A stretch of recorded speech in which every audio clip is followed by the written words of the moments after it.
Welcome to the Trees for Life Tree Scheme Instruction DVD Part 2. In our first DVD, we showed you how to organise your supplies, how to prepare each tube, and how to maximise the germination of your seed. This DVD will introduce germination, transplanting, thinning, grading, problem prevention, and presentation. The seed will germinate after a week or so, depending on the species and the weather conditions. All the seed in most batches will germinate at around the same time, while other batches will germinate less evenly. It's important to sow all the seed in the packets on the recommended sowing date. It's our aim to have enough seeds germinate when we want them to. The propagation instruction booklet gives details of the germination times of each species. You will probably have some germination in most tubes. The cotyledons, the seed leaves, will emerge first, followed by the adult leaves. When seedlings have 1 or 2 pairs of adult leaves, move them into full sunlight and leave the empty tubes in the shade. Don't leave seedlings in the shade for too long because they will become weak and spindly. Watering time is a good opportunity to observe your seedlings and to get to know them. If you have followed the steps in the propagation booklet and watered regularly, they will grow strong and healthy. After some weeks, you should have multiple seedlings in each tube, and all you have to do is thin them down to 1 per tube. But if you have some empty tubes, you will need to do some transplanting to end up with 1 good seedling in each tube. Transplant when a few days of mild weather are expected, say mid-20s. Put the empty tubes into their own box and remove the gravel.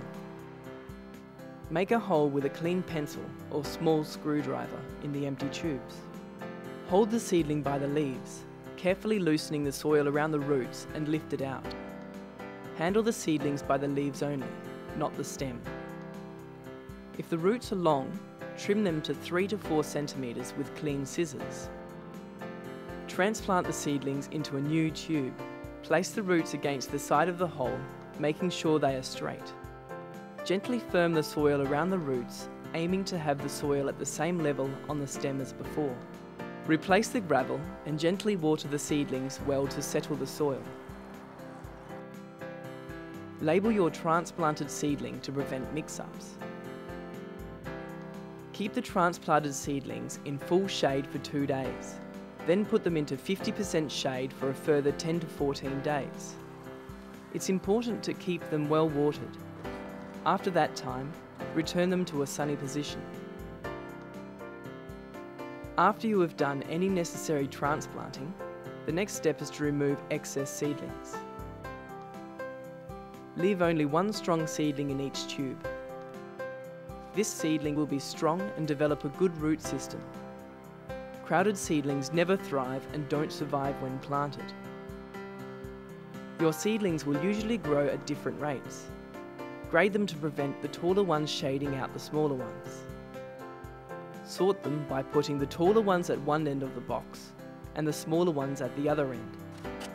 The best way to do this is to transfer the seedlings into a clean box, grading as you go.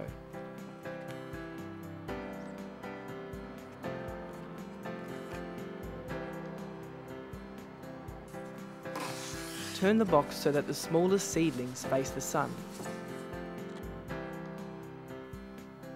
If you have more than 1 box of the same species, put the smaller seedlings into their own box and give them some soluble fertiliser. With a raised bench, enough sunlight and water, your seedlings should not have any problems. They will have strong upright growth and a good reddish-green colour. Preventable problems are caused by poorly filled tubes, excessive sun or shade, insufficient or rough watering, and boxes placed on the ground inviting slugs, snails and ants. The propagation booklet tells you how to avoid these problems. Seedlings will use more water as they grow.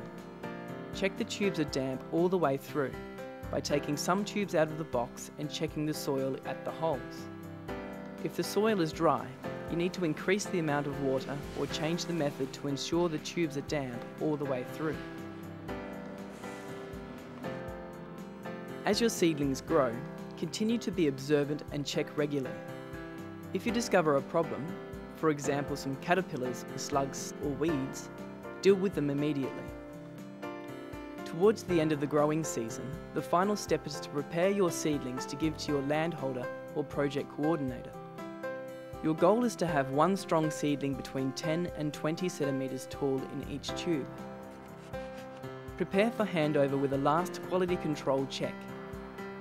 The best way to do this is to transfer your seedlings into a clean box.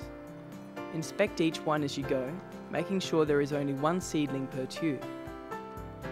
Discard empty tubes, remove weeds and slugs.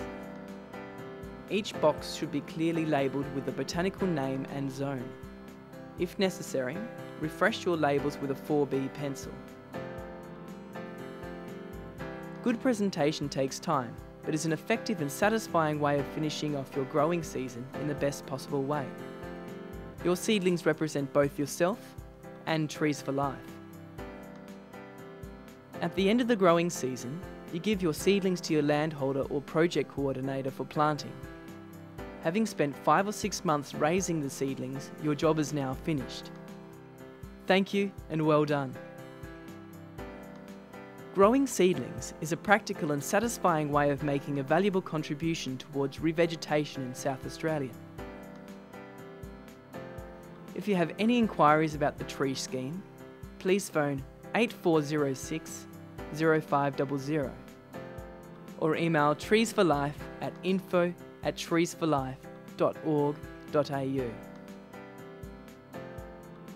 Trees for you, trees for me, trees for life.